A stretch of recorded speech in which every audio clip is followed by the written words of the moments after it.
Okay, because I am a bit of a hoarder, I like to keep all my receipts and records. And so here it is. Oh man, here we go. So the first owner put 15,000 miles on the car in 3 years and a month. Okay. The purchase price with options was $104,000. Now we're going to assume that they, we're not taking into account tax because we don't know that number. We don't know what they paid for the clear bra, and we don't know what they spent on maintenance. But we do know the trade-in value on the car at that time was $57,000. So owner number one's cost was $47,320. Or $3.13 a mile to drive the F-Type that far and that long. Sheesh. Okay. So I bought the car as a CPO, okay? And I put, compared to the first owner, I had the car almost the exact same amount of time, but I put almost 4 times the amount of mileage on it. Okay, I ended up selling the car with 68,480 miles. My all-in purchase price for the car was $61,469. That includes tax, title, license, everything, right? And it was CPO'd by Jaguar with a warranty. All right, this is what I paid in maintenance during the life of the car. So I did 4 alignments, did a set of tires, oil changes, hood, bumper, fender, clear bra, redid it once because it was all messed up from rock chips and junk.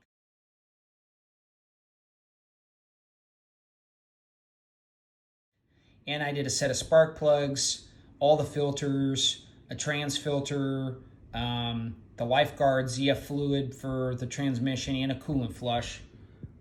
So my grand total on maintenance, okay, to go 53,000 miles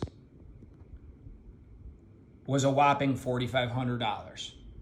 About 10 cents a mile. Not bad for a car of this performance caliber, right? All right, repairs. So I got no less than 4 giant rock chips in the middle of the windshield while I owned the car. And I also hit some weird crap in the road, along with a giant piece of rebar, literally penetrated the front of my grill and was hanging out like a wiggly tooth. The cost to fix all of that stuff, some of it I DIY'd and some of it I paid the local glass guys, was $827 just from hitting crap, okay? Modifications. I did a set of sport cats. I did a tune. I put in colder plugs. I did both pulleys. I did a set of wheels and lug nuts. Made my own custom exhaust pipes. The labor to take it on and off was $5,700, okay? And I did recoup some of this money when I sold the car because I sold the parts separately and individually, but that gives you an idea of what I spent on modifications. My insurance cost for 38 months was a meager $3,100. A quick tip on insurance for these cars: if you're using your regular Allstate policy or something like that, or State Farm, I highly recommend that you don't do that. You can save so much money putting one of these on a classic insurance policy and doing high mileage allotments. I averaged during the life of the car 18 miles per gallon, which I think is pretty fucking impressive, to be honest, considering I've got a heavy foot. So I spent about $8,300 on fuel during the life of the car. Here comes the fun part. So while I had the car, it was under CPO warranty until right before I sold it. And I went in for plenty of checks for various things that failed, that I ended up not needing to get fixed, that they just magically started working again. It's a Jaguar.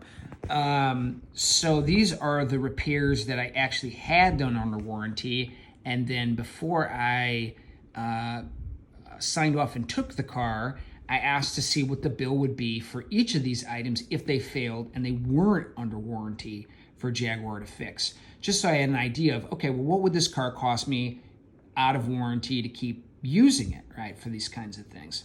So 25,000 miles, I had waited for a few things to break. And so I had a third brake light go out.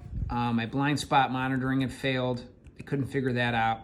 A sticky start-stop button, they replaced that. Paddles. One speaker went out, a subwoofer, and they put in some insulation around one of the speakers that was rattling really bad, and that came out to $2,800, okay?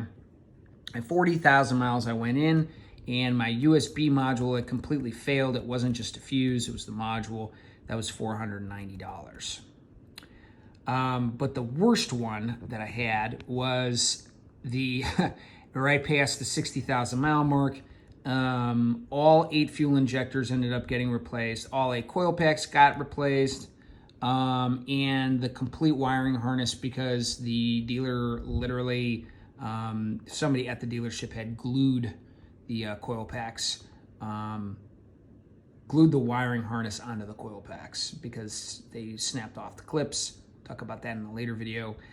The car was out of commission on and off for about 6 months, and I wasn't even driving it. So the mileage when I sold it would have been higher, but it was down for the count. So if I had paid for that out of pocket, it would have cost me $17,000. So my warranted repairs while I owned the car totaled up to $20,530, and I had a loaner for the duration of most of these repairs. So that was pretty cool.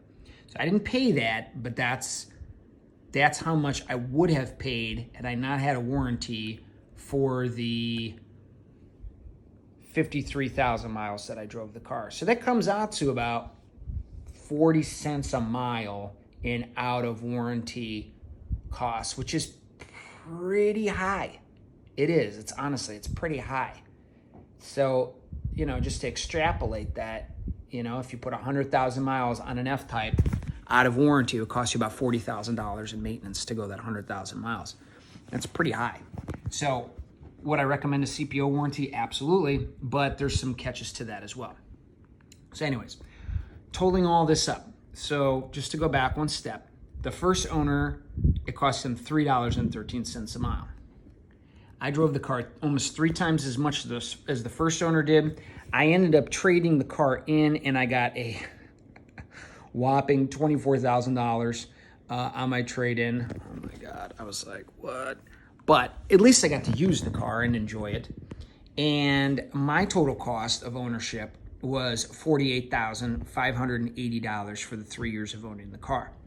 So you can look at this and say, well, that's not really a deal, because you basically spent what the first owner spent, right, to drive this car. But I also factored in a lot of other costs. I added in fuel and insurance and all that stuff, which I didn't do for the first owner. But the reality is I actually drove the damn thing. I got some use out of it. So it cost the first owner $3.13 a mile. It cost me 91 cents a mile. It's not even in the same ballpark, right? So I hope that illustrates the cost difference a little bit better of being a first owner of a new luxury sports car GT thing versus a second owner. And I think going into this particular ownership experience, I was planning on driving the car. That's why I bought it with the CPO warranty. That's why I got it extended like that, because I knew I was going to use it. I also knew that there was no way that the car could depreciate as much or as fast as it did under the first owner as it could with me, even putting miles on it.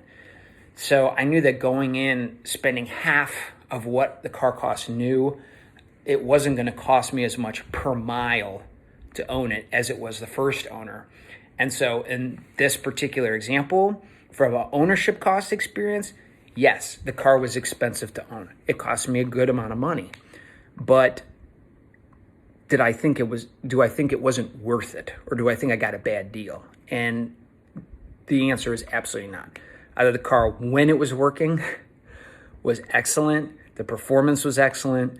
I really, really enjoyed the miles that I got to put on the car. So if you're debating whether or not to buy an F-Type new or as a second owner or used, or if you're looking to buy any high-end sports car new versus used, I would say the only exception if you're considering buying it new versus used.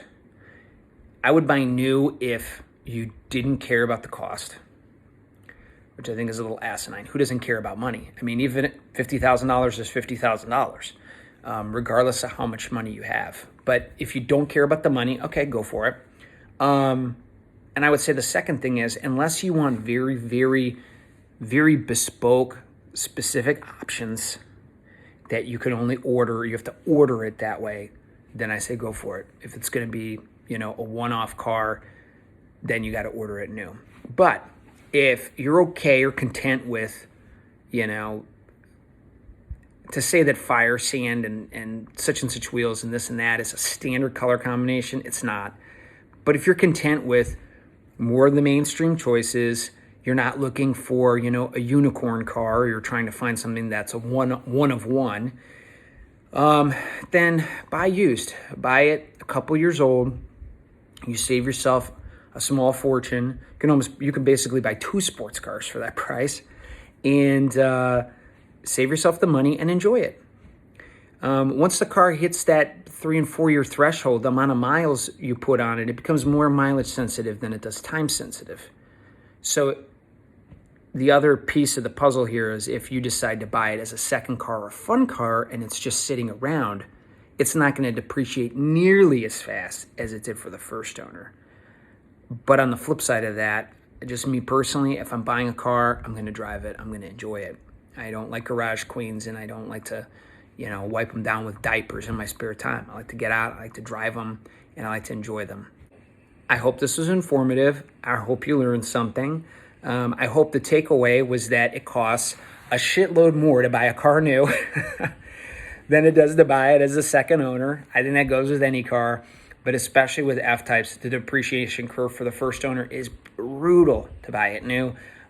So if you're in the market for one of these cars, I highly recommend finding a low mileage example that's a couple years old. There's a ton of them out there. There's plenty to choose from, and that's probably the best route to go. So if I was to do it all over again, I'd do it the exact same way.